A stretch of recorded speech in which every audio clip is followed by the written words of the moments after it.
어제 말씀부터 이제 요엘서 본문을 묵상하고 있습니다. 요엘서에서 나타나는 가장 핵심적인 단어라고 할 수 있는 부분이 오늘 본문에서도 등장을 하는데 바로 여호와의 날입니다. 하나님께서는 여호와의 날을 선포하시고 또 백성들에게 이제라도 돌아오라고 말씀하시죠.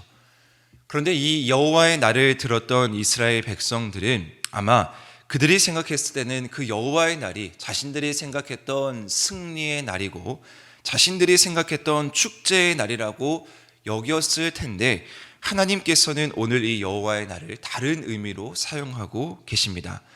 오히려 하나님은 이스라엘의 대적들로 하여금 이스라엘을 쳐서 그들을 멸하시는 날을 바로 여호와의 날이라고 지칭하고 있습니다. 따라서 오늘 본문에서 이 여호와의 날을 들은 백성들은 어떠한 자세를 취해야 하며 또 어떠한 모습으로 나아가야 하는지를 분명하게 알 수 있는 것이죠. 오늘 본문 1절 말씀에 보시면 이제 거룩한 산 시온에서 경고의 나팔 소리가 들리고 본격적으로 하나님의 전쟁, 즉 여호와의 날이 선포됩니다. 자, 그런데 한 가지 1절, 2절 말씀에 보시면 좀 독특한 표현이 한 가지 있습니다. 주로 이제 모세오경을 읽어보시면 이스라엘 백성을 지칭하는 용어인 그 백성이라는 단어가 이제 이방인들에게 적용되고 있고요. 가나안 족속들에게 지칭하는 단어였던 주민들이라는 단어가 이스라엘 백성을 지칭하는 데 사용되고 있습니다.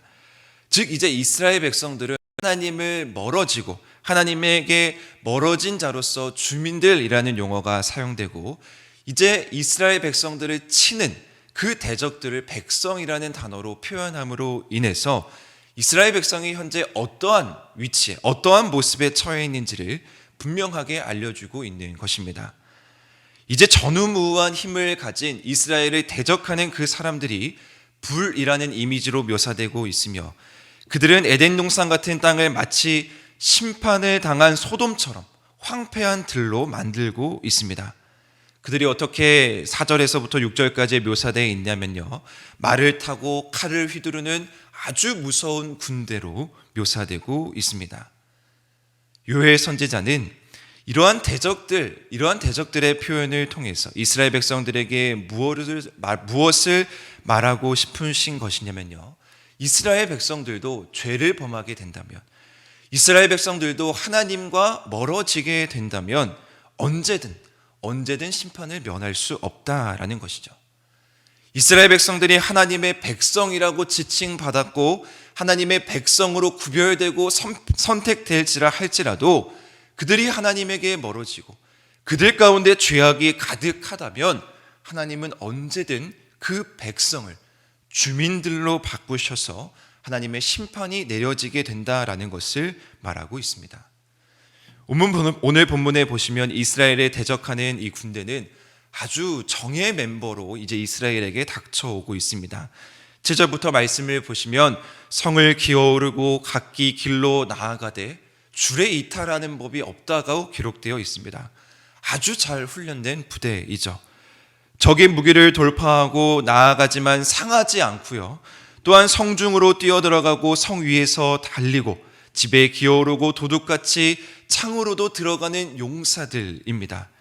그 앞에서는 땅과 하늘과 해와 달과 별이 그 빛을 거둘 정도다라고 오늘 본문 10절에서는 묘사하고 있습니다. 무엇보다 근데 가장 놀라운 것은 무엇이냐면요, 여호와께서 이 군대의 대장이 되셔서 앞에서 소리를 지르고 계시다라는 사실이죠. 요엘 선지자는 또다시 여호와의 날이라는 표현을 이 본문에서 사용하면서 본래 여호와의 날이 이스라엘의 대적들에게 일어났던 날인데 오히려 이스라엘 백성들에게 이 여호와의 날이 임했다, 하나님께서 친히 그들을 멸하신다라는 것을 반복해서 강조하고 있습니다. 사랑하는 성도 여러분, 하나님은 죄인의 편에 서지 않으신다라는 것을 오늘 본문에서 확인할 수 있습니다.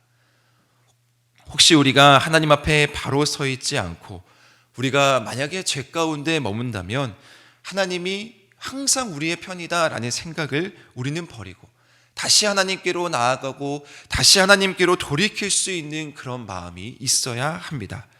그래서 하나님께서는 오늘 이스라엘 백성들에게 뭐라고 말씀하시냐면요, 옷을 찢지 말고 마음을 찢어 여호와께 돌아오라고 말씀하십니다.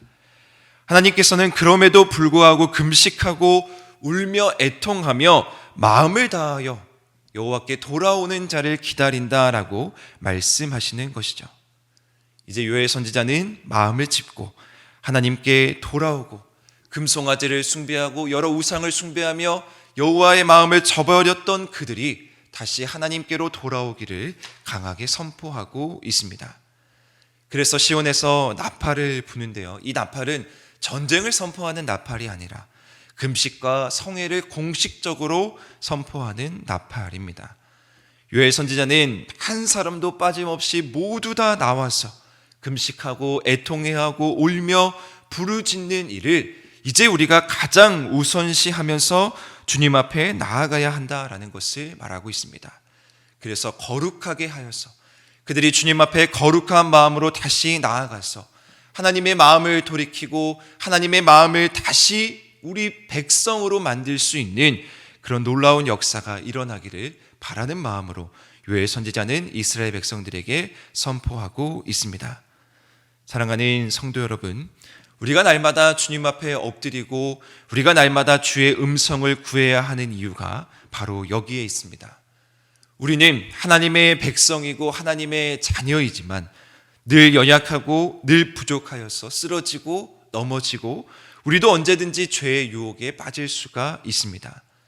자, 그러면 하나님께서는 우리도 오늘 본문과 예외 없이 우리에게도 심판이 다가올 수 있고 우리에게도 하나님의 보응이 다가올 수가 있습니다. 따라서 우리는 날마다 하나님의 사랑과 하나님의 은혜 안에서 늘 주님의 뜻을 구하고 늘 주님께 엎드리고 우리가 옷을 찢는 것이 아니라 마음을 찢어 주님께 돌아가는 일이 우리 가운데에도 동일하게 주어져야 한다라는 것이죠. 십자가의 길을 걸어가고 십자가의 길을 묵상하는 오늘, 우리가 주의 마음을 구하면서 오늘도 우리 삶 가운데에서 하나님의 뜻에 벗어나지 않고 오직 하나님의 길을 걸어가실 수 있는 귀한 한 주 또 귀한 하루 되시기를 주님의 이름으로 간절히 축원드립니다.